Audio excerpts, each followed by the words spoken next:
வணக்கம் நேர்களே. இன்றும் செவ்வாய் மாலை நாம் சொன்னமில்லை, உலகின் முதல் செய்தி கொண்டை வழங்கப் போகின்றோம் என்று. உலகில் இதுவரையும் தமிழ் ஆங்கிலம் எந்த மொழியிலையும் வெளிவராத ஒரு அமெரிக்க செய்தியை எமது நேர்களுக்கு தருகின்றோம். இது கல்வி சம்பந்தமான தகவல் என்பதால் எல்லோருக்கும் பிடிக்குமோ எனக்கு தெரியாது. என்றாலும் அது உலக பரப்பில் 1000 கனவுடன் வாழும் எமது அன்பர்கள் நண்பர்கள் அனைவருக்கும் இந்த செய்தி ஒரு ஒரு ஒரு முக்கியமான செய்தியாக நான் பார்க்கிறேன். அதனால் அமெரிக்காவிலிருந்து கிடைக்கப்பட்ட செய்தியை உடன் உங்களுக்கு தருகின்றேன். இன்று இரவு, செவ்வாய் இரவு, இது எந்த நேரம் என்றாலும் இதை உடனடியாக அடிச்சு போட சொல்லியிருக்கிறார். அமெரிக்காவுக்குள் கல்வி கற்க வரும் 6000 ஸ்டூடெண்ட்ஸ்களுக்கு அதிபர் டொனால்ட் ட்ரம்ப் மாமு நிர்வாகம் தடை விதித்துள்ளது. ஹார்வர்ட் யூனிவர்சிட்டிக்கு கல்வி கற்க வரும் உலகம் முழுவதும் இருந்து இன்டர்நேஷனல் ரீதியாக அமெரிக்கா வரும் வருடாந்தம் 6000 மாணவர்களுக்கு இந்த தடை மிகப்பெரிய பாதிப்பாக அமைய போகுது என்று சர்வதேச ரீதியாக விவாதிக்கப்பட்டு வருகின்றது. நேற்று முதல் அதிபர் டொனால்ட் ட்ரம்ப் மாமுவின் நிர்வாகம் சொல்லும் காரணம் என்னவெனில், அமெரிக்காவுக்குள் வரும் மாணவர்களுக்கு பேசிக் மேத்தமேட்டிக்ஸ் தெரியாதாம். என்னங்கடா இது? ஹார்வர்ட் யூனிவர்சிட்டிக்கு படிக்கும்போது மெஸ் தெரியாதாமா? அதனால் இன்டர்நேஷனல் ஸ்டூடெண்ட்களுக்கு தனியான ட்ரைனிங் கோச்சிங் கொடுக்க வேண்டும் என்று மாமு சொல்லுது. அதனால் இன்டர்நேஷனல் ஸ்டூடெண்ட் அமெரிக்காவுக்குள் வருவதை தடை செய்ய உள்ளார். யுஎஸ்ஏவின் பாலிசி அப்படியா இருக்குது. ஆனால் அமெரிக்காவின் பாலிசி அப்படி அல்ல. உலகத்தில் உள்ள அறிவாளிகளை தெரிவு செய்து அவர்களை இன்டர்நேஷனல் ரீதியாக உள்வாங்கி PhD அண்ட் போஸ்ட் கிராஜுவேட் முடித்தவர்களை எல்லாம் படிப்பு முடிந்த கையோடு அவர்களுக்கு அமெரிக்காவின் முன்னணி நிறுவனங்களில் வேலைக்கு அமர்த்துவது. இதுதான் மிக நீண்ட காலமாக அமெரிக்காவில் இருந்து வருகின்றது. அது ஒரு அமெரிக்காவின் ஒரு உயர் கொள்கையாக நான் பார்ப்பேன். எனக்கு அது நல்லா தெரியும். லண்டனில் நாங்கள் எல்லாம் படித்த காலங்கள் அப்படிதான் இருந்துச்சு. அது அதிகமாக இதுதான் காலாகாலமாக அமெரிக்காவில் நடந்து வருகின்றது. அமெரிக்காவின் இந்த பாலிசிக்கு தான் ட்ரம்ப் மாமு நிர்வாகம் ஆப்படித்துள்ளது. அதாவது இந்த மாணவர்கள் சம்பந்தமான அமெரிக்க யூனிவர்சிட்டியின் கொள்கைக்கு தான் இவர் ஆப்படித்திருக்காரு. யுஎஸ்ஏ பொறுத்த மட்டில் ஹார்வர்ட் யூனிவர்சிட்டிக்கு தான் அதிகமாக வருடாந்தம் 6000 ஸ்டூடெண்ட்ஸ் வருகின்றார்கள். ட்ரம்ப் மாமுவின் இந்த கருத்திற்கு ஹார்வர்ட் யூனிவர்சிட்டியின் பிரசிடென்ட் அலான் மைக்கேல் ஹாபர் காட்டமாக ஒரு கருத்தை தெரிவிக்கின்றார். அது நிர்வாகத்துக்கு, இந்த ட்ரம்ப் மாமுவின் நிர்வாகத்துக்கு அது ஒரு பதிலடியாக நான் பார்க்கின்றேன். இன்டர்நேஷனல் ஸ்டூடெண்ட்கள் அவர்கள் 1000 கனவுகளுடன் இங்கு வருகின்றார்கள். அவர்களின் வாழ்க்கையில் விளையாட வேண்டாம். அரசுக்கு ஏதாவது பிரச்சனை இருந்தால் நேரடியாக எங்களுடன் பேசிக் கொள்ளலாம். அதை விட்டு மாணவர்களின் கல்விகளில் கை வைக்க வேண்டாம் என்று காட்டமான ஒரு கருத்தை கொடுத்திருக்கின்றார் அலான் மைக்கேல் ஹாபர். ஒரு நியாயமான இதா இருக்கு இல்லையா? அது பார்த்தேன். அவர் ஒரு டாக்டர் டாக்டர் அலான் மைக்கேல் ஹாபர். இவர் யுஎஸ்ஏ மருத்துவர் மற்றும் பொருளாதார நிபுணர், ஹார்வர்ட் யூனிவர்சிட்டியின் 31வது பிரசிடென்ட்.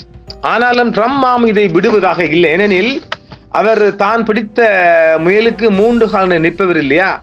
அதனால் அவர் இந்த சட்டத்தை பாஸ் பண்ணுவார் என்றுதான் அநேகமாக எதிர்பார்க்கப்படுகின்றது. இது இந்த மாணவர் இன்டர்நேஷனல் ரீதியாக, சர்வதேச ரீதியாக வருகின்ற மாணவர்களுக்கு இது ஒரு பெருத்த பிரச்சனையாக இருக்கும் என்று நான் பார்க்கின்றேன். அது மிகவும் அதிகமான ஒரு கரைச்சல் கொடுக்க போகின்றது. இதற்காகத்தான் அவர்கள் தி legal team for US immigration and customs enforcement என்று ஐஸ் என்று ஒரு போலீஸ் போர்ஸ் நிறுவி இருக்கிறாங்க. அவங்களோட ஆபீஸ் ஆஃப் த பிரின்சிபல், அது வந்து லீகல் அட்வைஸ் மாதிரி சொல்லலாம். இதுல 1700 சட்டவாதிகளும் 300 ஸ்டாஃப் இருக்கிறார்கள், சப்போர்ட் பர்சனல். அவங்களுக்கு ஆதரவாக இந்த பஸ்களில் பிடிக்கிற, அதாவது இந்த லண்டன்ல நானும் பார்த்தேன், இந்த நம்ம ஊர்ல இப்ப ஸ்ரீலங்காவில் பார்த்திருப்பீங்க, பிரைவேட் அண்ட் சிடிபி பஸ்களில் அந்த சின்ன கைக்கடக்கமான ஒரு சின்ன எலக்ட்ரானிக் மெஷின் ஒன்று இருக்குல்ல, டிக்கெட் கழிக்கிற மெஷின். அது மாதிரி தான் ஒரு மெஷின் இருக்கு. அந்த மெஷின்ல ஒரு நம்ம சாதாரணமா வீதியில போற ஒருவர் இந்த ஐஸ் செல்றோம்ல, இந்த US immigration and customs enforcement மாதிரி லண்டனுக்குள்ள அதுவும் ஒரு ஸ்பெஷல் என்ஃபோர்ஸ்மெண்ட் சொல்லுவோம். இமிகிரேஷன் தானே அவங்க கூடுதலா, போலீஸா இல்ல. இது போலீஸ் ஆகிய அமெரிக்காவில் அவங்க சந்தேகப்படுற நபரை கூப்பிட்டாலோ குட் மார்னிங் கம்பெனி கிட்ட வச்சு நம்முடைய பெருவிரல மட்டும் அமுக்க செல்வோம். அந்த மெஷின்ல அமுக்கினால் நீங்க என்ன பொய்ய சொன்னாலும் அங்க ஹிஸ்டரி எல்லாம் கொடுத்துரும். அதெல்லாம் ரிப்போர்ட் பண்ணதுக்கு ஒரு பாசியா போயிடும். அமெரிக்காவில் இப்ப நீங்க நினைக்கிறீங்க இந்த 6000 ஸ்டூடெண்ட்ஸுக்கும் வருவங்க அந்த இப்ப ஆல்ரெடி அப்ளை பண்ணிக்கிட்டு வெயிட் பண்றவங்க மட்டும் இல்லாமல் தற்போது கரண்ட்லி ஸ்டூடெண்டா இருக்கிற எல்லோருக்கும் அது பாதிப்பாக இருக்கின்றது. ஏனெனில் இமிகிரேஷன் ரூல்ஸுக்குள்ள அவங்க இல்லைன்னு சொல்லி காரணமாக ஒரு யூனிவர்சிட்டி ஒருவருக்கு ஒரு 18 அவர் 20 அவர் 24 அவர் வேலை கொடுத்து அதை மீறி நாம் ஒரு 3 நாள் செஞ்சோம்னா அதுவும் ஒரு பாரிய குற்றமாக பார்க்கப்படும். லண்டனுக்குள்ள எல்லாம் அந்த அந்த வேலை கொடுக்கிற தளத்திலையும் ஃபைன் அடிச்சு இந்த ஸ்டூடெண்டையும் புடிச்சு டிபோர்ட் பண்ணிடுவாங்க. இது அங்க நடந்து கொண்டு இருக்கேன். இது உள்நாட்டு பாதுகாப்பு துறையின் DHS டெவலப்மெண்ட் ஆஃப் ஹோம்லேண்ட் செக்யூரிட்டியின் ஒரு பெரிய படையெடுப்பாகும். நாங்க சொல்லமில்ல இந்த legal team for US immigration and customs enforcement ICE அது அவங்களோட ஒரு திட்டமாகத்தான் செய்யறாங்க. இது மிச்சம் மோசமாகத்தான் நாங்கள் சொல்றோம். அமெரிக்காவை பொறுத்த மட்டில் ஹார்வர்ட் யூனிவர்சிட்டி PhD படித்து முடிந்த பின்பு அமெரிக்காவில் தொழில் புரியக்கூடிய நிலை இருக்கு. அதனால்தான் உலகம் முழுவதும் இந்த ஹார்வர்ட் யூனிவர்சிட்டியில படம் எடுக்கிறாங்க. ஏனெனில் இந்த ஹார்வர்ட் யூனிவர்சிட்டி சும்மா இந்த செகண்ட் கிளாஸ் காரங்க எடுக்கிற இந்த மெரிட்ல பாஸ் பண்ணாக தான் எடுப்பாங்க கூடுதலாக. அது அவன் கொள்கை என்னென்றால் அந்த ஹார்வர்ட் யூனிவர்சிட்டி அது அமெரிக்காட ஒரு கொள்கை. அது இதைத்தான் இது மாமுக எடுக்குது. அது நல்லது தானே. அறிவாளிகளை இப்ப இந்தியாவை எடுத்துக்கொண்டோம் ஐடில மெரிட் பாஸ் பண்ண உடனே பில் கிளின்டன் அள்ளிட்டு போயிடுவார். இந்தியா காசுல 50 லட்சத்துக்கு விலை பேசிடுவார். இது நடந்து கொண்டிருக்கு, இப்போ கரண்ட்லி நடக்குது. எனவே இந்த மெரிட்ல பாஸ் பண்ண இல்ல அள்ளுவாங்க. இந்த ஹார்வர்ட் யூனிவர்சிட்டி கூட சும்மா லேசு பாட்ட செகண்ட் தேர்ட் கிளாஸ் எல்லாமே மெரிட்ல பாஸ் பண்ண மட்டும்தான் அவங்க அட்மிஷன் கொடுப்பாங்க. அப்ப அங்க எடுக்கிற எல்லோருமே அறிவு சம்பந்தப்பட்ட அறிவாளிகள் தான் எடுக்கிறாங்க. அவங்க படிப்பு முடிஞ்ச உடனே அவங்களுக்கு வேலை வாய்ப்பு எல்லாம் கொடுக்குறோம். அதுக்குரிய யூனிவர்சிட்டி அரேஞ்ச்மெண்ட் பண்ணி கொடுக்கும். நமக்கும் அது சேரும், நாங்களும் தொடரலாம். 3 விதமாக அங்க அந்த தொழில் வாய்ப்பை ஹார்வர்ட் யூனிவர்சிட்டி கொடுக்குது. டிரெக்டா சில கம்பெனியை அந்த ஹார்வர்ட் யூனிவர்சிட்டி கொடுக்குது. நாம டிரெக்டா அப்ளை பண்ணலாம். சில கம்பெனி நம்மளே நேர தேடி வர. அப்ப 3 மார்க்கத்துல அந்த படிக்கிறவங்களுக்கு அங்க வேலை கிடைக்குது. இதுல மிக அதிகமாக நன்மை பெறவங்க இந்தியன்ஸ் தான். அதுக்குதான் நான் படிக்கிறார். ரம் மாமு முதல்ல என்ன செஞ்சார், இந்த போஸ்டல் பயணிக்கிற சீட்டே இல்லாம கரையில படுத்து போற பிளைட் எல்லாம் இந்த இந்தியனை டிபோர்ட் பண்ணாங்க. பாத்திருப்பீங்க. என்னமோ இந்த பயங்கரவாதியை பிடிச்சா போல அமெரிக்காவில பிடிச்ச இந்த ஐஸ் தான் பிடிச்சாங்க எல்லாம். யாரு? இந்த legal team for US immigration and customs இவங்க தான் பிடிச்சாங்க. இவங்க தான் பிடிச்சு ஏத்துறது. இவங்க அது ஆட இந்த மோடி மாமுக்கு எதிராகத்தான் அவர் ஃபுல்லா நின்றார். எனவே இந்த மோடி மாமுக்கு ஆதரவா இருக்க மோடி மாமுக்கு ஒரு பாடம் படிக்கணும் வந்து அமெரிக்கா பேர் மாமு இமிகிரேஷன் ரூல்ஸ் அந்த இல்லீகல் இமிகிரேன்ஸ் என்னது சட்டவிரோத குடியேற்றக்காரர்கள ஆடு மாடுகள் போல கட்டி புனைச்சி தான் கொண்டு விட்டாங்க பொம்பை எல்லாம். அப்ப அது ஒரு கேவலமா தான் பார்க்கப்பட்டுச்சு. அது மோடி மாம்ஸுக்கு ஒரு பயங்கர அடிதான அது. எனவே இந்த ஹார்வர்ட் யூனிவர்சிட்டியை பொறுத்த வரைக்கும் அவங்க உலகத்துல அவங்க ஒரு சிறப்பான சேவையை செஞ்சு வராங்க. அப்ப இதுல ரம்மாமுக்குல என்ன கரைச்சலோ எனக்கு அது தெரியல. ரம்மாமு இதுக்கு ஒரு ஆப்பாடிக்கு தான் போறாரு, இல்ல மாட்டுக்கருத்து இடம் இல்ல, ஆப்பாடிக்கு தான் போறாரு.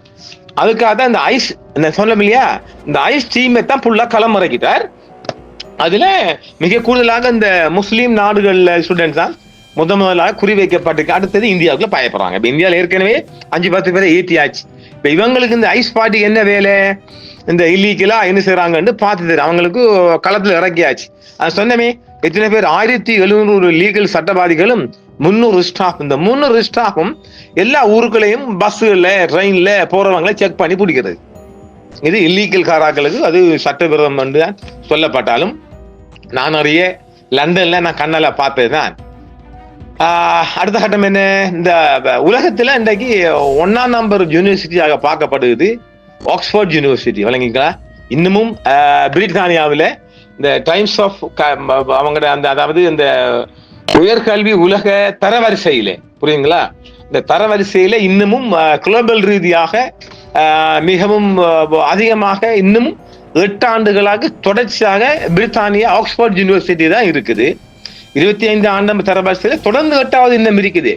செகண்ட் பிளேஸ்ல USA Massachusetts Institute of Technology MIT அதுவும் செகண்ட் பிளேஸ்ல இருக்குது. அடுத்தது இம்பீரியல் காலேஜ் ஆஃப் லண்டன் பெரும்பாலும் உலக அளவில் இவங்க 2ஆம் இடத்துல இருக்கிறாங்க. இந்த தேர்ட் பிளேஸ்ல ஹார்வர்ட் யூனிவர்சிட்டி, அமெரிக்காவோட ஹார்வர்ட் யூனிவர்சிட்டி 3rd பிளேஸ்ல, அதாவது 4லிருந்து 3க்கு வந்துட்டு ஆல்ரெடி மிக நீண்ட காலமா நான் உங்களுக்கு போட்டு காட்டுறேன் பாருங்க.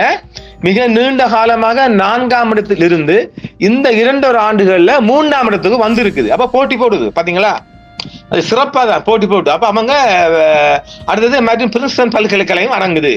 உலகின் மிக, அதாவது இந்த ஹார்வர்ட் யூனிவர்சிட்டி தனி ஸ்பெஷல் சிறப்பு என்னென்றால், உலகின் மிக அதிக எண்ணிக்கையிலான சர்வதேச மாணவர்களுக்கு அமெரிக்கா தாயகமாக ஒரு புகலிடமாக விளையாடுது.